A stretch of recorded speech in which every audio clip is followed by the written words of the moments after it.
আমরা জাতীয় ঐকমত্য কমিশনের বৈঠক থেকে কিছু সময়ের জন্য ওয়াকআউট করেছি। কারণ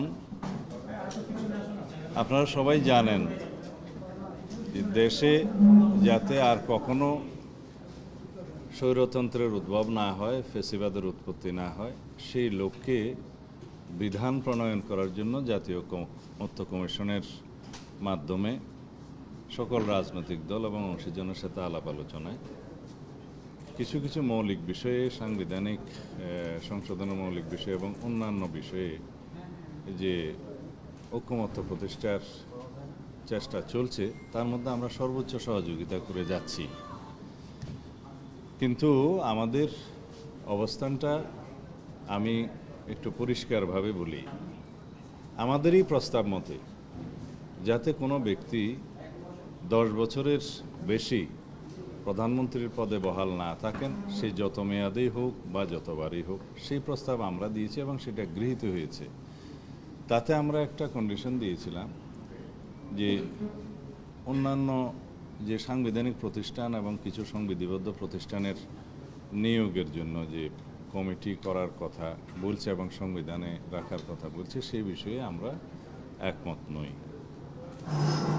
কিন্তু পরবর্তীতে আমরা বিচার বিশ্লেষণ করে সবার সাথে আলোচনা করে আমরা কিছু কিছু জায়গায় আমরা ছাড় দিয়ে এক জায়গায় এসেছি। যেমন নির্বাচন কমিশন গঠন পদ্ধতিতে আমরা সরকারি দল, বিরোধী দল এবং জুডিশিয়ারির প্রতিনিধি রেখে স্বাধীনভাবে একটা সার্চ কমিটির মধ্য দিয়ে যাতে নির্বাচন কমিশনের নিয়োগ হয়, সেই ব্যবস্থার সেটাও আমরাই প্রস্তাব করেছি, সেটা গৃহীত হয়েছে।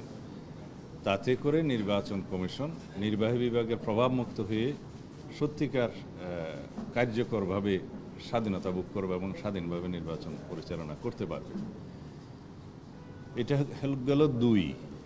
তৃতীয় নম্বরে আমরা তত্ত্বাবধায়ক সরকার ব্যবস্থা পুনঃপ্রতিষ্ঠিত হলে যেটা হয়েছে প্রায়, সেই তত্ত্বাবধায়ক সরকার ব্যবস্থার মধ্যে যে কোনো রকমের সংশোধনী যদি কোনো পার্লামেন্ট আনে, সেটা পরবর্তীতে রাষ্ট্রপতির সিগনেচারের আগেই গণভোটের ব্যবস্থা রাখার জন্য সেই প্রস্তাবও আমরাই দিয়েছি এবং সেটাও গৃহীত হয়েছে। এটা মূলত এই 3টা পদক্ষেপের মধ্য দিয়ে রাষ্ট্রে পুনর্বার কোনো স্বৈরাচারের উদ্ভব হওয়ার পথটা বন্ধ হলো বলা যায়। Moreover, complete independence of judiciary ensure করার জন্য আমরা অনেক প্রস্তাব দিয়েছি, ঐক্য কমিশনের অনেক প্রস্তাব আছে এবং জুডিশিয়াল রিফর্ম কমিশনের যে প্রস্তাবগুলো ছিল, প্রায় সব প্রস্তাব আমরা একমত হয়েছি। এবং আপনারা জানেন প্রায় নিত্যদিনই জুডিশিয়ারির বিভিন্ন রিট এবং তার ভার্ডিক্টের মধ্য দিয়ে ইতিমধ্যেই জুডিশিয়ারির স্বাধীনতা অনেকটা ইন্ডিপেন্ডেন্স হওয়ার পথে এগিয়ে গিয়েছে, বাকিটা হয়তো পরবর্তী সংশোধনের মাধ্যমে যাবে। তো এই 4টা ব্যবস্থা যদি কার্যকর থাকে, তাহলে কোনোভাবেই রাষ্ট্রে সাংবিধানিকভাবে বা সংসদীয়ভাবে স্বৈরতন্ত্রের উৎপত্তি বা ব্যক্তিতান্ত্রিক স্বৈরতন্ত্রের উৎপত্তি আর হতে পারবে না। কিন্তু এখানে একটা বিষয় লক্ষণীয়, নির্বাহী বিভাগকে রাষ্ট্র এবং সরকার পরিচালনার ক্ষেত্রে যাতে কোনোভাবেই বাধাগ্রস্ত না হতে হয়, যেহেতু নির্বাহী বিভাগের অ্যাকাউন্টেবিলিটি থাকছে সংসদের উপরে, সংসদের কাছে, এবং নির্বাহী বিভাগের অ্যাকাউন্টেবিলিটি থাকতেছে জনগণের কাছে। কিন্তু নির্বাহী বিভাগের যদি অথরিটি না থাকে বাট অ্যাকাউন্টেবিলিটি থাকে, রেসপন্সিবিলিটি থাকে, সেটা ঠিক হবে না। সুতরাং নির্বাহী বিভাগের অথরিটি এক্সারসাইজের ক্ষেত্রে রাষ্ট্রের বিভিন্ন অঙ্গের সহায়তার প্রয়োজন আছে। সেই বিবেচনা থেকে আমরা মনে করি যে এখন সাংবিধানিক যে সমস্ত প্রতিষ্ঠানের নিয়োগ এবং সংবিধিবদ্ধ বিভিন্ন প্রতিষ্ঠানের নিয়োগ সংক্রান্ত যে নিয়ন্ত্রণটা করতে চাচ্ছে সাংবিধানিকভাবে, সেটা যদি হয়, তাহলে নির্বাহী বিভাগের কার্য সম্পাদনে এবং সঠিকভাবে একটা ভারসাম্যমূলক সরকার ব্যবস্থা এবং রাষ্ট্র ব্যবস্থা পরিচালনার ক্ষেত্রে, প্রতিষ্ঠা করার ক্ষেত্রে অনেকটা বাধা পেতে হবে। কিন্তু জনগণের প্রত্যাশা অনেক। আমাদের নতুন পরিবর্তিত অবস্থায় জনপ্রত্যাশা এবং জন আকাঙ্ক্ষা পরিপূরণের জন্য আগামী দিনে নির্বাহী বিভাগের কাছে অনেক বেশি প্রত্যাশা, অনেক বেশি কার্যক্রম আশা করে। সেই লক্ষ্যকেই আমরা সামনে রেখে মনে করি যে নির্বাহী বিভাগকে অতিরিক্ত দুর্বল করার মধ্য দিয়ে রাষ্ট্রের সেই আকাঙ্ক্ষা, জনগণের সেই আকাঙ্ক্ষা পরিপূর্ণ হবে না। সুতরাং আমরা সেই বক্তব্যটা আগেও দিয়েছি, আজকে হয়তো আবার দেব।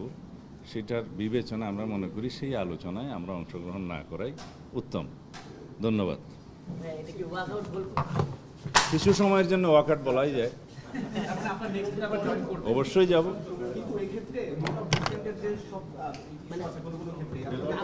আমরা মনে করি না এখানে নোট অফ ডিসেন্ট দিয়ে সবাইকে ঐকমত্য হওয়ার জন্য কোনোটা চাপ প্রয়োগ করতে পারে। ঐকমত্য ঘোষণের কাজই হলো সবাইকে একসাথে নিয়ে চলা, সবাইকে নিয়েই ঐকমত্য পোষণ করা। নোট অফ ডিসেন্ট দিয়ে সব সময় নয়।